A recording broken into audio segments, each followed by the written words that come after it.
वफाकी हुकूमत ने माली साल का बजट, माली साल 2020-2021 का बजट काबीना से अप्रूवल के बाद आज कौमी असेंबली में पेश कर दिया है। Hammad Azhar minister for industries ने यह बजट पेश किया और उन्होंने कहा कि यह बजट रिलीफ बजट है। अब क्या यह बजट वाकई रिलीफ बजट है एक आम आदमी के लिए और उन तमाम कारोबारी शख्सियात के लिए जो कि कोरोना वायरस की वजह से ज़्यादा मुतासर हुए हैं, इसका जायज़ा हम प्रोग्राम में लेंगे। लेकिन यह बताना ज़रूरी है कि यह बजट रिलीफ बजट क्यों होना है, क्योंकि कोरोना वायरस के जो असरात हैं और ख़ास तौर पे जो लॉकडाउन के असरात हैं उससे दुनिया भर की मईशत तबाह हुई है। पाकिस्तान की मईशत पर भी असरात देखे गए हैं। इकनॉमिक सर्वे 2019-20 जो कि कल शाया किया गया, उस रिपोर्ट के मुताबिक गुर्बत में, पाकिस्तान में जो गुर्बत की लकीर के नीचे लोग रहते हैं उसमें 1 करोड़ का इजाफा होगा इस कोरोना वायरस और लॉकडाउन की वजह से। इसमें कहा गया है रिपोर्ट में कि जो इंतहाई गरीब आदमी हैं उनकी तादाद 5 करोड़ से बढ़ के 6 करोड़ हो जाएगी, यानी कि कोरोना वायरस की वजह से जो गरीब अफराद की तादाद है वो 1 करोड़ से तजावुज़ कर जाएगी, 5 से 6 करोड़ हो जाएगी, जबकि बेरोज़गारी पर भी इसके संगीन असरात होंगे। इस रिपोर्ट में यह बताया गया है कि अगर महदूद लॉकडाउन होता है तो इससे 14 लाख लोग अपनी रोज़गार गंवा देंगे। अगर जुज़वी लॉकडाउन होता है तो इकनॉमिक सर्वे के मुताबिक 1 करोड़ 23 लाख लोगों की नौकरी पर इसके असरात होंगे और अगर मुकम्मल लॉकडाउन किया जाता है तो 1 करोड़ 85 लाख अफराद अपनी रोज़गार को खो बैठेंगे। और आज बजट स्पीच के दौरान हमाद अजहर ने बताया कि जो आखिरी 3 माह है उसमें कोरोना वायरस और जो लॉकडाउन है उसकी वजह से जो मैक्रो इकोनॉमिक इंडिकेटर्स हैं उस पर बहुत ज़्यादा मनफी असरात नजर आए हैं। माली साल 2019-20 के दौरान पाकिस्तान पर कोरोना के जो फौरी असरात ज़ाहिर हुए, तकरीबन तमाम सनतें और कारोबार बुरी तरह मुतासर हुए। GDP में अंदाज़न 3300 अरब रुपए की कमी हुई, जिससे इसकी शरह नमू 3.3% से कम होकर नेगेटिव 0.4% तक रह गई। मजमूई बजट खसारा जो GDP का 7.1% था 9.1% तक बढ़ गया। FBR महसूलात में कमी का अंदाज़ा 900 अरब रुपए है। वफाकी हुकूमत का नॉन टैक्स रेवेन्यू 102 अरब रुपए कम हुआ। रेमिटेंसेज और एक्सपोर्ट्स बुरी तरह मुतासर हुई हैं और बेरोज़गारी और गुर्बत में इजाफा हुआ है। हमाद अजहर बता रहे थे कि क्या असरात हैं और पहले 9 महीने देखे जाएं तो वहाँ पर लग रहा था कि एक स्टेबिलिटी है, मैक्रो इकोनॉमिक स्टेबिलिटी है, कोई बहुत ज़्यादा ग्रोथ नहीं थी लेकिन एक स्टेबिलिटी की तरफ जा रहे थे। लेकिन आखिरी जो 3-4 माह है उसमें कोरोना वायरस की वजह से असरात बहुत ज़्यादा मनफी रहे। इस बजट के हवाले से आज हमाद अजहर साहब ने यह बताया है कि किसी किस्म का नया टैक्स इस बजट में नहीं लगाया जाएगा। जो सरकारी मुलाजमीन है ना उनकी सैलरी में इजाफा होगा ना ही उनकी पेंशन में इजाफा किया जाएगा। और टोटल जो तरक्याती बजट है वो 1324 अरब रुपए है, जिसमें से वफाक का जो PSDP शेयर है वो 650 अरब रुपए होगा, 650 अरब रुपए होगा।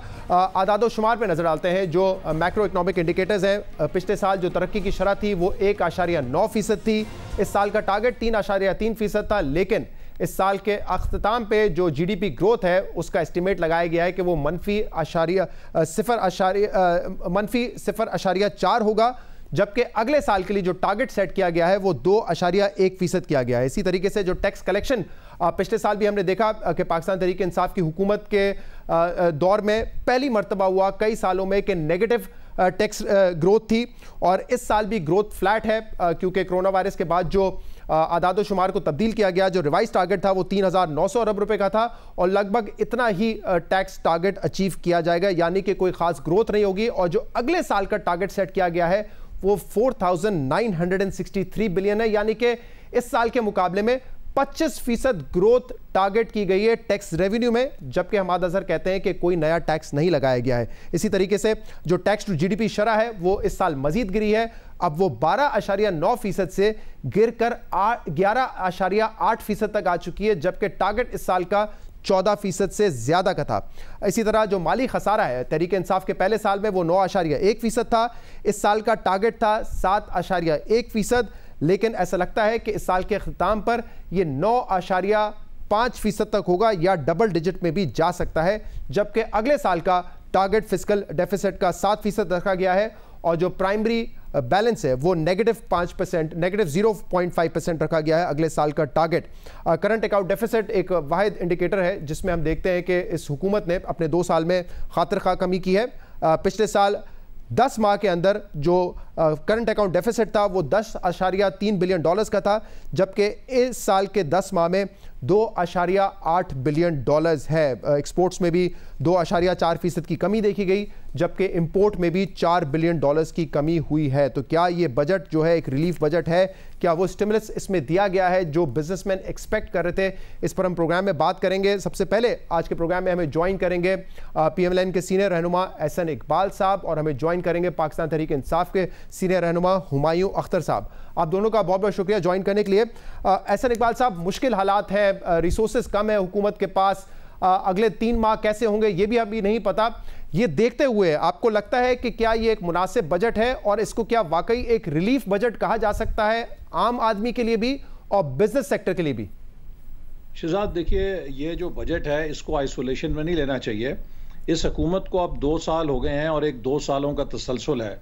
आज भी आपने जो क्लिप सुनाया अभी वजीर मौसूफ का, उसमें वो फरमा रहे थे कि GDP की शरह 3.3 से गिर के -0.5 हो गई। हालांकि उन्हें यह नहीं मालूम कि खुद हुकूमत अपने इक्तसादी सर्वे में गुज़श्ता साल की ग्रोथ रेट 1.9% कह चुकी है। अब अगर ये कौमी असम्बली के अंदर और बजट स्पीच के अंदर गलत अदाद शुमार पेश कर रहे हैं तो इससे खुद आप हुकूमत की कारगुजारी का अंदाज़ा कर सकते हैं। जब पिछले साल इन्होंने बजट पेश किया था, हमने उस वक्त कहा था कि 5,555 अरब का जो टैक्स का हदफ आप रख रहे हैं ये आपकी पहुंच से बहुत दूर है। अगर आपने ये इकट्ठा करना है तो आपने इसके लिए वो मेजर्स इंडिकेट नहीं किए कि आप इसको कहाँ से इकट्ठा करेंगे। अब भी आपने देखा कि इन्होंने कह दिया कि हमने कोई नए टैक्स नहीं लगाए, लेकिन तकरीबन 1,000 अरब रुपया ज़्यादा अगले साल के लिए टारगेट रखा है। 3900 अरब से 4900 अरब लेकर गए हैं। सवाल यह है कि अब 2 साल हो गए हैं, इस दूसरे साल में जो इस हुकूमत ने टैक्स इकट्ठे किए हैं वो उससे कम है जो हमारी हुकूमत ने 2 साल कबल आखिरी साल में इकट्ठे किए थे। ये जुल्म है, कभी ऐसा नहीं होता। इसी तरह जो ग्रोथ रेट का मोमेंटम हमने छोड़ा था उसको इन्होंने पहले साल 1.9 पे किया, और अब अगर ये कोरोना का सहारा लें तो वो इसलिए मुनासिब नहीं कि कोरोना तो मार्च से शुरू हुआ है। मार्च से पहले इकॉनमी बैठ चुकी थी, आपको मालूम है, सारी ऑटो इंडस्ट्री बंद थी, ट्रैक्टर इंडस्ट्री बंद थी। लेकिन इसमें एहसन इकबाल साहब जो टैक्स रेवेन्यू का नंबर है जिसमें आप कह रहे हैं कि उसमें कोई इजाफा नहीं देखा जाएगा बल्कि कमी होगी, लेकिन कोरोना की वजह से इस पर तो इंपैक्ट आया है, क्योंकि मार्च तक के नंबर्स ये दिखा रहे थे कि जो टैक्सेस हैं उसमें 15% की ग्रोथ है और डायरेक्ट टैक्सेस भी बढ़ रहे थे इस दफा। तो कोरोना का इंपैक्ट वहां पे तो नजर आया है। शहजाद, टैक्सेस का टारगेट क्या था? क्या टैक्सेस में 15% का टारगेट पिच किया गया था 5,555 अरब रुपए के लिए? तो अगर ये 15% से ग्रो करते रहते तो बमुश्किल ये 4200-4300 पे पहुंचते। वो तो उसके करीब भी नहीं थे। उसकी बुनियादी वजह क्या है कि इन्होंने ग्रोथ को खत्म कर दिया। अच्छा, अब ग्रोथ क्यों खत्म हुई है? हमारे जो इकोनॉमिस्ट हैं वो तो आके आपको एक्सप्लेनेशन देंगे, कोई कहेगा करंट अकाउंट डेफिसिट इतना था इतना हो गया, फिस्कल डेफिसिट इतना था इतना हो गया। मैं समझता हूं कि जो इस वक्त पाकिस्तानी मईशत का सबसे बड़ा बहरान और डेफिसिट है वो 4 हैं। पहला डेफिसिट यह है कि इन्होंने आते साथ ही कॉन्फिडेंस का डेफिसिट पैदा कर दिया। कोई इंटरनेशनल और लोकल इन्वेस्टर अब इन पर एतमाद नहीं कर रहा। पाकिस्तान के सब बड़े बड़े बिजनेस हाउसेज, कोई नैब की इंक्वायरी भुगत रहा है, कोई FIA की भुगत रहा है। पूरे बिजनेसमैन जो हैं इन्होंने इस वक्त अदालतों में खड़े किए हुए हैं। तो पाकिस्तान में जो इन्वेस्टमेंट क्लाइमेट है इस वक्त बिल्कुल जीरो है। दूसरे नंबर पे आ जाएं कि जो इनका डेफिसिट है वो डिसीजन मेकिंग का है। इन्होंने जिस तरह की इंतकामी कार्रवाइयां की, मैं आपको अपनी मिसाल देता हूं कि मुझे नैब में जब पेश किया गया एक झूठे केस के अंदर, तो 40-50 अफसरों को भी बुला के बिला वजह ग्रिल किया गया और उन्हें दबाव डाला गया कि इसके खिलाफ झूठी शहादत दो वरना तुम्हें हम गिरफ्तार कर लेंगे। मुझे यकीन है कि वो सारे अफसर जो नैब से होकर आते हैं वो कानों को हाथ लगाते हैं कि आइंदा कितना भी ट्रांसपेरेंट कोई मंसूबा होगा हम उसके करीब से नहीं गुजरेंगे। लिहाजा इस वक्त एक पैरालिसिस है इंतजामी तौर पे। ठीक है। तीसरा जो डेफिसिट है वो विजन का नजर आता है कि इनके पास कोई प्रोग्राम नहीं, कोई अप्रोच नहीं। अब देखिए हम कोरोना में फंस गए हैं। सर मुझे अगर आप चौथा पॉइंट बता दें तो मैं साकिब शिरानी साहब से भी उनका मौकिफ ले लूं, फिर मैं दोबारा आऊंगा आपकी तरफ। विजन के बाद चौथा नुक्ता क्या है आपका? ये चौथा नुक्ता है कैपेसिटी का। I think this government has a serious capacity deficit. और जिस किस्म की सलाहियत हमने कोरोना में देखी है, हमने टिड्डी दल के अंदर देखी है, हमने पोलियो के अंदर देखी है, एक के बाद एक फेलियर आ रहा है और ये हुकूमत अपनी इंतजामी सलाहियत को एक्सपोज कर रही है कि ये अहलियत भी नहीं रखती ना सलाहियत रखती है। तो इसके साथ अब अगले साल के लिए आप क्या व्हाट विल यू एक्सपेक्ट? मैं इस पर आता हूं और एहसन इकबाल साहब, साकिब शरानी साहब भी हमारे साथ इस वक्त मौजूद है, माहिर मईशत है। साकिब शरानी साहब, इस बजट को आपने कैसा देखा? क्या आपको लगता है रिलीफ बजट है? और साथ में ये भी बता दीजिएगा, क्योंकि सबसे अहम सवाल ये कि हम रेवेन्यू कैसे जनरेट करेंगे। इस साल भी टारगेट दिया है कि 25% हमारा टैक्स रेवेन्यू ज्यादा होगा, लेकिन कोई नए टैक्सेस नहीं लगाए जा रहे हैं और जो नॉमिनल जीडीपी ग्रोथ है अगले साल के लिए वो भी 8.6% है हुकूमत के टारगेट के मुताबिक। तो कैसे अचीव करेंगे 25% टैक्स रेवेन्यू ग्रोथ? जी शहजाद, आई थिंक ये बिल्कुल मुनासिब आपका सवाल है कि ये दोनों चीज़ों में तजाद है। जब हम या हुकूमत कहती है कि नॉमिनल ग्रोथ तकरीबन 9% होगी और टैक्स का हदफ जो है वो 24 या 25% इजाफे का है, तो डेफिनेटली इन दोनों में एक डिस्कनेक्ट है। तो ये टैक्स न्यूट्रल बजट नहीं हो सकता, क्योंकि अगर ये टैक्स न्यूट्रल बजट होता और सिर्फ ऑर्गेनिक ग्रोथ के ऊपर बेस्ड होता, तो ये जो टैक्सेस की अहदाफ में जो इजाफा रखा गया है ये 7 या 8% से ज़्यादा नहीं हो सकता था। तो ये मेरा ख्याल है पहली बात है। एक तो ये अनवारंटेड है इन हालात में, क्योंकि मईशत के जो हालात हैं और हमारी जो इंडस्ट्री के जो हालात हैं वो मुतहम्मिल नहीं है कि इतना बड़ा टैक्स रेवेन्यू वहाँ से जनरेट किया जाए, बेशक वो डायरेक्ट हो या इनडायरेक्ट सूरत में हो। सही। दूसरा, ये अनवारंटेड के अलावा अनरियलिस्टिक टारगेट भी है। और तीसरा मेरा ख्याल है बुनियादी तौर पे जो सबसे बड़ा मुझे इससे इशू है वो ये है कि क्योंकि टैक्स रेवेन्यू का जो हदफ होता है वो पूरे बजट का दारोमदार उसके इर्द गिर्द होता है, वो लिंच पिन होता है, वो एंकर होता है पूरे बजट का। अगर वही अनरियलिस्टिक होगा तो सारा बजट आपका जो है वो ढेर हो जाता है और वो इररिलेवेंट हो जाता है। तो मेरा ख्याल है ये अनफॉर्चुनेटली मुझे लगता है कि ये आज रात को ही कल सुबह ही जो है ये डेड ऑन अराइवल है ये बजट, ये बिल्कुल डिलीवर नहीं कर पाएगा, ना रिलीफ दे पाएगा, ना ये फिस्कल कंसोलिडेशन कर पाएगा। इसमें इतने सारे तजाद हैं कि ये अनफॉर्चुनेटली ये डेड ऑन अराइवल होगा। साकिब शरानी साहब, ये भी बताइएगा कि एक्सपेंडिचर साइड पे भी कोई उम्मीद है कि इस दफ़ा हमें कोई रिलीफ मिलेगा? पिछले साल 2900 अरब रुपए का डेट सर्विसिंग का हमारा हदफ था, इस साल भी 3000 अरब के आसपास है। क्या कोई फ़ायदा नहीं मिला हमें जब ये कहा गया था कि जो G20 कंट्रीज़ हैं या पेरिस क्लब का जो लोन है वो डेफर हो जाएगा? कोई इम्पैक्ट उसका नहीं नज़र आ रहा है या इम्पैक्ट है उसका? और इस वक्त जो ये डेट सर्विसिंग है 3000 अरब की, वो लोकल डेट पे मबनी है? हाँ जी, ये ज़्यादातर लोकल डेट पे मबनी है। उसका इम्पैक्ट है तकरीबन 1.2 या 1.3 बिलियन डॉलर्स का डेट रिलीफ नज़र आ रहा है। 2970 बिलियन रुपीस पे डेट सर्विसिंग है, इससे ज्यादा इसने तजावुज नहीं किया, डिस्पाइट द फैक्ट कि आपका जो फिस्कल डेफिसिट है वो 9.4%, 9.5% के लगभग है।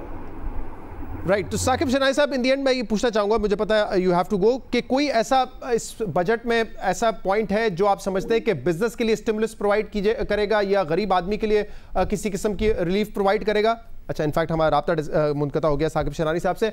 हुमायूं अख्तर साहब, सबसे पहले तो आपने सुना साकिब शरानी साहब को ही, वो कह रहे हैं कि सारी बुनियाद जो है ना बजट की वो टैक्स रेवेन्यू पर होती है, और वही इतना अनरियलिस्टिक रखा है आपकी हुकूमत ने कि बाकी बजट में फिर तजाद ही तजाद नजर आते हैं। कैसे अचीव करेंगे 25% का टैक्स रेवेन्यू टारगेट आप लोग, ग्रोथ का टारगेट, जब आप खुद कह रहे हैं कि 2% से जीडीपी ग्रो करेगी, इन्फ्लेशन अफरात सिर्फ 6.5% होगी? कैसे होगी ऑर्गेनिक ग्रोथ इतनी टैक्स जीडीपी ग्रोथ में? मैं इसके जवाब देता हूँ। सबसे पहले एहसन इकबाल साहब और उनकी फैमिली मेंबर्स के लिए हम सब दुआ गो हैं, अल्लाह ताला उन सबको जल्द सेहत दे। दूसरा, जो फर्स्ट 9 मंथ्स की परफॉर्मेंस है, आई नो ग्रोथ जो है पर्टिकुलरली सर्विस सेक्टर और इंडस्ट्रियल सेक्टर की बहुत लो रही है, बिलखसूस लार्ज स्केल मैन्युफैक्चरिंग की, लेकिन उसमें चंद पॉजिटिव चीज़ें आप ज़रूर देखिए कि FDI, remittances, current account deficit में सिग्निफिकेंट जो एक्चुअल प्रॉब्लम थी, जो $20 बिलियन पे था, वो एक टाइम पे तो $2.8 बिलियन पे आ गया फर्स्ट 9 मंथ्स में, और इसके अलावा फिस्कल डेफिसिट भी फर्स्ट 9 मंथ्स में इम्प्रूवमेंट्स दिखा रहा था और रिजर्व्स बेहतर हो रहे थे। नाउ हैविंग सेड दैट, उसके बाद जो सिचुएशन है वो कोरोना रिलेटेड सिचुएशन है। इस बजट में अब आप देखेंगे कि वेरी डेफिनेटली हेल्थ इंफ्रास्ट्रक्चर को इम्प्रूव करने के लिए सिग्निफिकेंट मेजर्स लिए गए हैं। आप PSDP देख लें या आप हेल्थ रिलेटेड जो बजटिंग है वो काफ़ी सिग्निफिकेंट अमाउंट्स एलोकेट किए गए हैं। लोगों की सोशल सेफ्टी नेट्स के लिए एहसास प्रोग्राम को सिग्निफिकेंटली तकरीबन 45 बिलियन रुपए तक बढ़ाया गया है। आपका जो स्पेसिफिक सवाल है, मैं गुजारिश करूं कि ठीक है हम इन्फ्लेशन लो एक्सपेक्ट कर रहे हैं और ग्रोथ भी लो एक्सपेक्ट कर रहे हैं, तो आप कह रहे हैं कि सिर्फ FPR रेवेन्यू उतना ग्रो कर सकता है, लेकिन आप एक एस्पेक्ट भूल रहे हैं, इंटरेस्ट रेट सिग्निफिकेंटली कम। मैं समझता हूं कि पाकिस्तान की जॉब्स 75 से 80% और FPR के रेवेन्यूज 75 से 80% मैन्युफैक्चरिंग सेक्टर से आते हैं, और उसमें एक बहुत बड़ा स्टेप पहले ही हो चुका है जो स्टेट बैंक ने अपना डिस्काउंट रेट 13.25 से 8% पे ले आए हैं, और मैं समझता हूं कि इसमें फर्दर कमी की गुंजाइश है, क्योंकि कोर इन्फ्लेशन जो non oil not food inflation है वो अभी तकरीबन 6-6.5% पे है। फर्दर रिडक्शन एक्सपेक्ट करेंगे और ये सबसे बड़ा बूस्ट होगा मैन्युफैक्चरिंग सेक्टर की रिवाइवल के लिए, जो -6 -7% पे लार्ज स्केल है। और सर ये जो भी आप कह रहे हैं कि हमने एक पैकेज दिया है या डिस्काउंट रेट में कमी आई है, ये तमाम चीजें मद्देनजर रखते हुए ही कहा है कि 2% की ग्रोथ होगी। सवाल ये पैदा होता है फिर हम टैक्स रेवेन्यू कहां से इकट्ठा करेंगे? कह रहे हैं कि कोई नया टैक्स भी हमने नहीं लगाया है, तो फिर वो मैथ्स ही 2 + 2 = 4 नहीं हो रहा ना, यहाँ पे ये इशू है। शहजाद साहब 2% ग्रोथ ओवरऑल इकोनॉमी की होती है। मैं आपको बता रहा हूं कि FPR का रेवेन्यू प्राइमरीली क्योंकि मैन्युफैक्चरिंग सेक्टर से आता है, मैं मैन्युफैक्चरिंग सेक्टर में क्योंकि बेस बहुत लो है -7 से, मैं इसमें सिग्निफिकेंट ग्रोथ देख रहा हूं, और इसलिए FPR के रेवेन्यू में मैं समझता हूं कि जो आप इन्फ्लेशन प्लस ग्रोथ का कह रहे हैं उससे ज्यादा रेवेन्यू आ सकता है। एक और मैं आपसे चीज गुजारिश करूं, एक आखिरी मेरा पॉइंट कि डिस्काउंट रेट कम होने से जो डोमेस्टिक डेट है उसकी डेट सर्विसिंग, जो कि सर्विसिंग का प्राइमरीली जो बड़ा हिस्सा होता है तकरीबन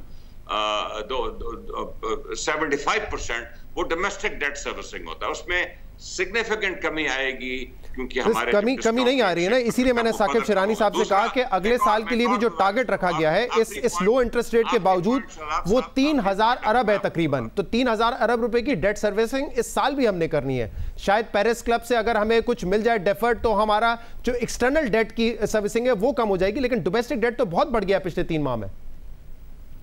नहीं, देखिए डोमेस्टिक डेट, मैं डोमेस्टिक डेट की बात नहीं कर रहा, मैं डेट सर्विसिंग की बात कर रहा हूँ। डेट बढ़ना एक चीज है और जो उसका आपने सूद देना है वो एक अलग चीज है। जो एक्सपेंस में आता है वो तो सूद आता है ना। वही मैं कह रहा हूँ 3000 अरब है इस साल जो टारगेट रखा गया, आप लोगों ने रखा है 3000 अरब सर्विसिंग चार्ज। जी बिल्कुल, सर्विसिंग में कमी आई है क्योंकि इंटरेस्ट रेट्स कम हुए, फर्दर कम होंगे, और वेरी डेफिनेटली आपको जो पेरिस क्लब है वो डिफर करेगा, और आप बाकी जो MFIs हैं, वर्ल्ड बैंक है, Asian development bank, Islamic development bank वगैरह जो डेवलपमेंट फाइनेंशियल इंस्टीट्यूशंस होते हैं, ये आपको फर्दर डिफरमेंट और रिस्ट्रक्चरिंग करेंगे। इससे आपको एक सवाल हुमायूं साहब, फिर मैं एहसन इकबाल साहब की तरफ भी जाऊंगा। आपने भी 4 दिन पहले जो कॉलम लिखा था उसमें आपने 3 बातें कहा था कि बड़ा इंपॉर्टेंट है, जिसमें से नुक्ता नंबर 2 उसमें आपने ये कहा था कि जो इस वक्त अनएम्प्लॉयमेंट का खदशा है, जो लॉकडाउन की वजह से लोगों को जॉब लॉसेस होंगी, उनके माली हालात खराब होंगे, इसलिए वो जो डायरेक्ट ट्रांसफर है वो सिलसिला जारी रखना चाहिए। तो वो तो आपने जारी नहीं रखा है। एहसास प्रोग्राम में आप लोगों ने अमाउंट जरूर बढ़ाया है, हमने एहसास को जी, लेकिन वो इतना सिग्निफिकेंट नहीं है जिस तरह का अभी 144 अरब रुपए आप लोगों ने 12 मिलियन फैमिलीज को दिए। मेरा ख्याल है शहजाद, मैंने जल्दी में फिगर्स देखे हैं, हम तकरीबन तो 235 बिलियन तक ले गए, 208 अरब तक वेरी डेफिनेटली जारी है। हाँ, लेकिन वो एहसास प्रोग्राम में आपने इजाफा जरूर किया, लेकिन डायरेक्ट पेमेंट जिस तरह अभी की थी 3 महीने के लॉकडाउन की वजह से, वो डायरेक्ट पेमेंट एहसास प्रोग्राम से ही होनी है, वो इतनी सिग्निफिकेंट नहीं है ना, क्योंकि अभी तो आप लोग क्लेम कर रहे हैं अभी तो आप लोग क्लेम कर रहे हैं कि आपने 12 मिलियन खानदान को 3 महीने के लिए 144 अरब रुपए दिए। अब आप पूरा एहसास प्रोग्राम अगले साल का रख रहे हैं 208 अरब रुपए। तो इसीलिए कह रहा हूं कि वो जो इजाफी डायरेक्ट पेमेंट थी वो इस बजट में नहीं देखी गई है। बट शहजाद इकबाल, हम एक्सपेक्ट नहीं कर रहे कि जो सिचुएशन जो पिछले 2-3 महीने रही है ये पूरे साल चलेगी। सही। अच्छा एहसान इकबाल साहब, दो बातें इसमें इंपॉर्टेंट है। एक तो आप ये कह रहे हैं कि ग्रोथ जरूरी है, जाहिर सी बात है ग्रोथ नहीं होगी, जॉब क्रिएशन नहीं होगी, लोग बेरोजगार होते रहेंगे। लेकिन दो इंडिकेटर्स अगर हम देखें कोरोना वायरस से पहले, एक तो जो फिस्कल डेफिसिट है, जो माली खसारा है, वो 4% का था, और जो प्राइमरी डेफिसिट का टारगेट दिया था 0.6% का पूरे साल का, IMF उससे हम बहुत बेहतर कर रहे थे। हमारा प्राइमरी बैलेंस सरप्लस में था 0.5% 9 महीने के अंदर। जो हमारे एस्टिमेट हैं और हम उसको देख रहे हैं, हमें तो लग रहा है कि कोई फिस्कल डेफिसिट 12% तक चला गया। ये देखिए, ये बजट इन्होंने इतनी कॉन्ट्रडिक्शंस के साथ बनाया है और हौच पौच बनाया है। आप देखिएगा कि अगले चंद दिनों के अंदर लोग इसको पोस्टमार्टम करके इसको रेजा कर देंगे। इसके अंदर इतनी ज़्यादा कॉन्ट्रडिक्शंस हैं। अच्छा, फिर एक बात जो ग्रोथ के हवाले से इंपॉर्टेंट है, देखिए ग्रोथ कहाँ से ट्रिगर होती है? ग्रोथ आती है इन्वेस्टमेंट से। इन्वेस्टमेंट कहाँ से ट्रिगर होती है? पब्लिक सेक्टर इन्वेस्टमेंट से। पब्लिक सेक्टर इन्वेस्टमेंट कहाँ से आती है? पब्लिक सेक्टर डेवलपमेंट प्रोग्राम से, जो PSDP जिसे कहते हैं।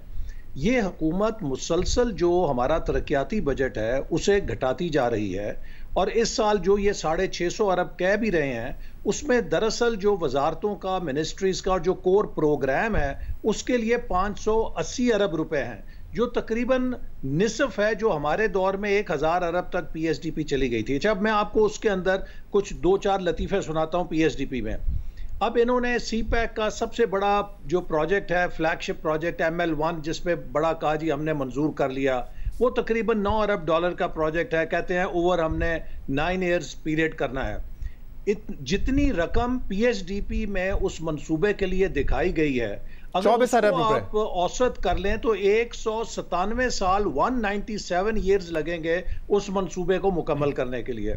इसी तरह अगर आप मोमन डैम और भाषा डैम की कीमत देख लें कि जो उसके अंदर पैसे मुख्तस किए गए हैं, इनको 15 से 50 साल लगेंगे मुकम्मल होने के लिए। इतनी गैर हकीकत पसंदाना एलोकेशंस की गई हैं। और मेरे लिए ज़ाती तौर पे बड़ा दुख है, जब मैं था तो आखिरी साल हमने हायर एजुकेशन कमीशन के लिए 46 अरब डॉलर का डेवलपमेंट 46 अरब रुपए का डेवलपमेंट बजट रखा था। इन्होंने उसे घटा के 29.5 अरब रुपए कर दिया है। और जो यूथ स्किल डेवलपमेंट प्रोग्राम था जिसके 5 अरब रुपए होते थे, उसको जीरो कर दिया है। अच्छा, ऐसा निकाल साहब, मुझे अगर आप मुझे ये बता सकें कि जुल्म ये किया है कि फाटा मर्जर जब हुआ था तो हमने फाटा के लोगों से प्रॉमिस किया था कि 10 साल के लिए हम उन्हें 40 से 50 अरब रुपए डेवलपमेंट के लिए देंगे ताकि मेन स्ट्रीम हो। सही। ऐसा निकाल साहब, अगर डेवलपमेंट फंड भी खत्म कर दिया। मुझे ये बताइए कि आपकी हुकूमत होती, आपने ये बजट बनाना होता, क्या मुख्तलिफ किया जा सकता था? कहां से, क्या इन हालात में नए टैक्सेस आप लगाते?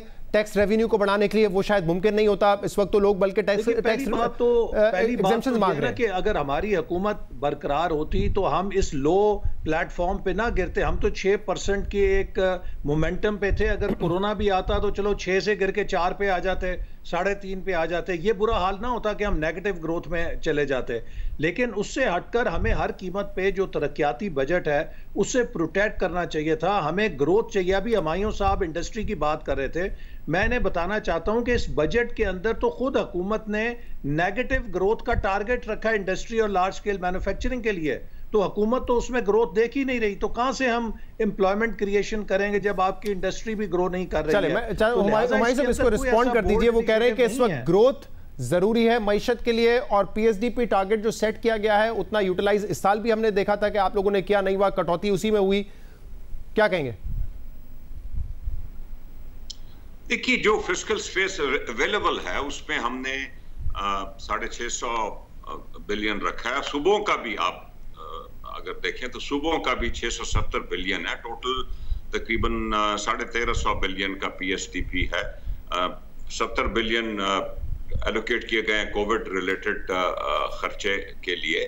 इशू PSDP में हमेशा इशू ये होता है जी कि PSDP पूरा खर्च हो जाए, और मैंने बहुत कम हुकूमतें देखी हैं जो बजट एस्टिमेट करें। खैर, ये तो एक्स्ट्राऑर्डिनरी साल था, इसलिए हमने इस साल भी हमने तकरीबन मेरे ख्याल 650 बिलियन खर्च किया है पीएसडीपी में। इशू सारा ये होगा कि हम जो हमारे एक्सपेंडिचर्स हैं उनको कंट्रोल कर सकें, ताकि जो एलोकेटेड पीएसडीपी है उसको हम पूरा का पूरा खर्च कर सकें। बहुत बहुत शुक्रिया। हमारे साथ शहजाद एक बात सूबों के हवाले से जरूर कहना चाहूंगा। देखिए, सूबे जो हैं वो इस वक्त हमारा सोशल सेक्टर देखते हैं, हेल्थ और एजुकेशन। हाँ। इन्होंने जो हमारा डिविजिबल पूल है, चूंकि टैक्स इकट्ठे नहीं कर सके, उसके अंदर बहुत नुमाया कमी हुई है।